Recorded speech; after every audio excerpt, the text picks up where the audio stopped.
just tell me where and I'll put you it up.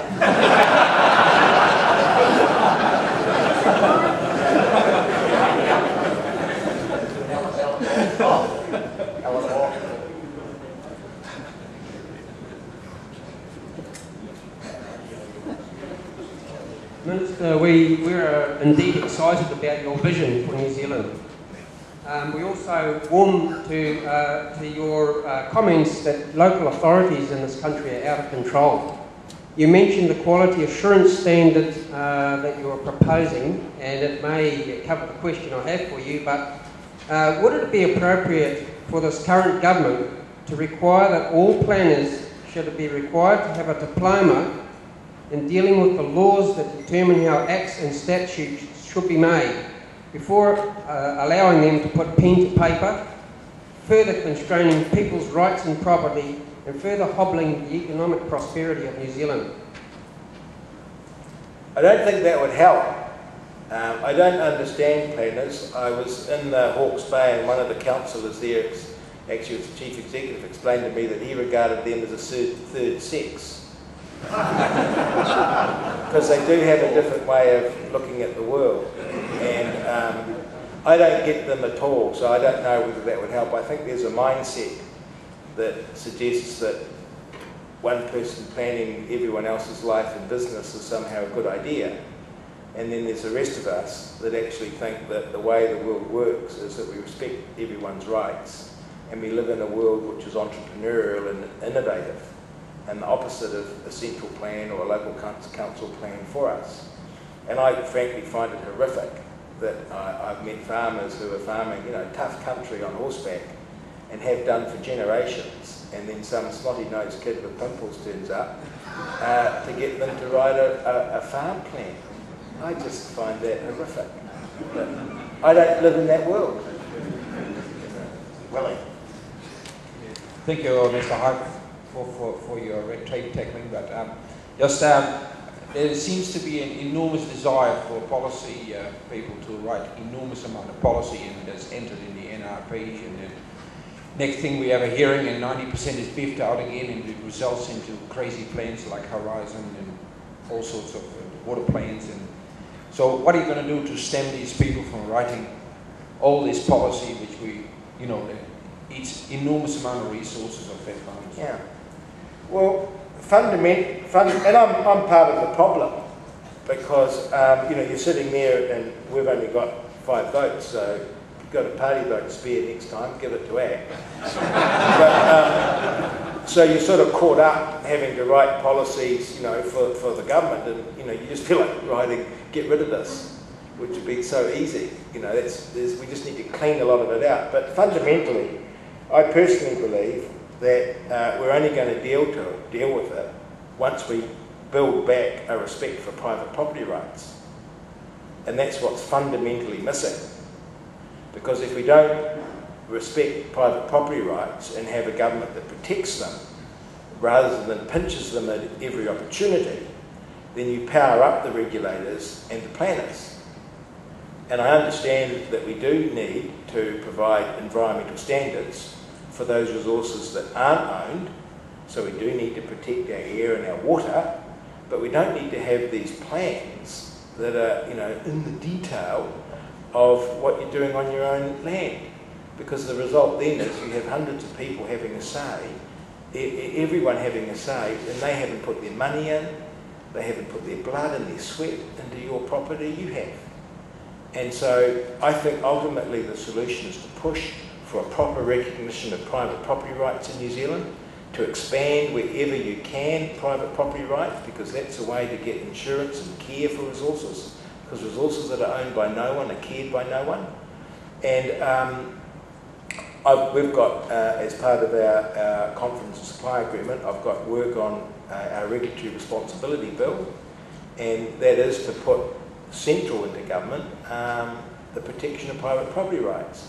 I think I'll have a tough time getting this through the current Parliament, but I believe that's the solution, nothing else.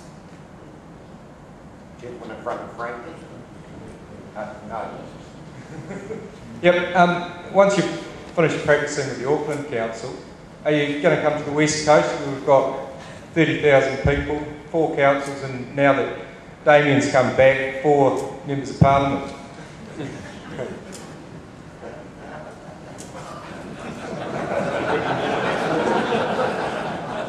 Auckland's the most fun.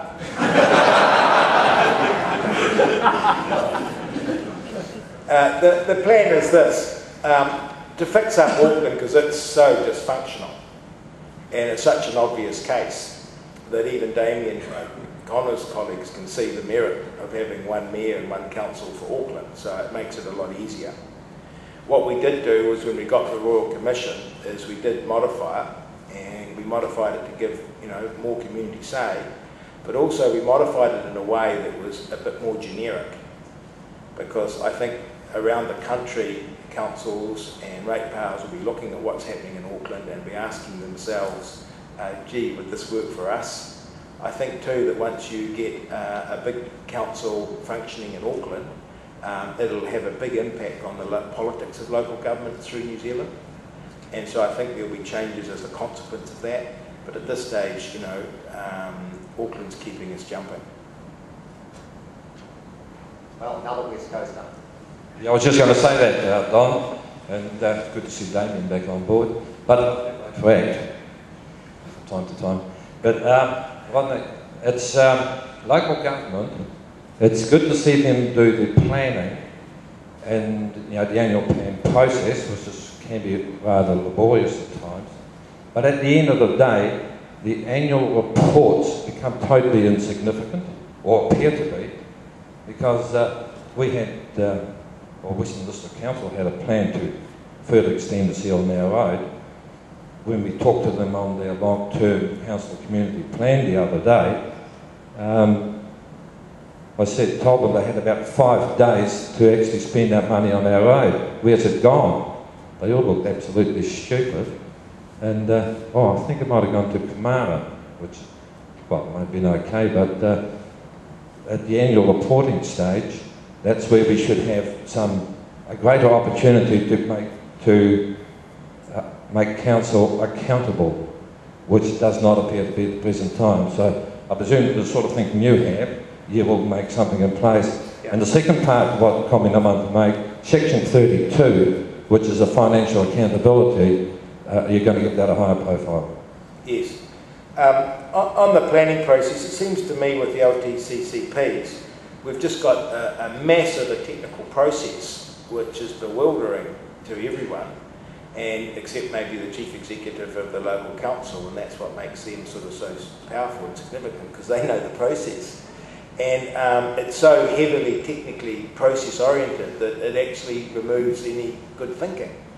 And so we want to try and strip that away and get a proper government structure in place where councillors and mayors can get on and be councillors and mayors, and actually do it through the democratic process. I also think the current process is a recipe for ever driving up costs, because the only people that will turn up to the drafty hall to make submissions on the LTCCPs are those people that want money spent on something, and the odd grumpy farmer that no one seems to listen to. So I think we can do a lot better in that process. And yes, you're right, on the section 32 we do need a greater regard to costs, but at the end of the day, if you surrender a large amount of power to politicians and to bureaucrats, they will use it and abuse it. And so they can always justify the costs and the benefits of their plan or their decision. What we need to do is actually, like I said earlier, is build fundamentally that respect for property rights. I'm all for, you know, proper cost benefit, but I think the principle of respecting other people's property is paramount to that process. Minister, I'd just like to make a comment really, and that is that everything you've been told about the Canterbury Regional Council is how bad it is true. It is with huge satisfaction to see Sir Kerry Burke squirming to try to defend the Regional Council's performance. Everything he says is at best disingenuous. Do not take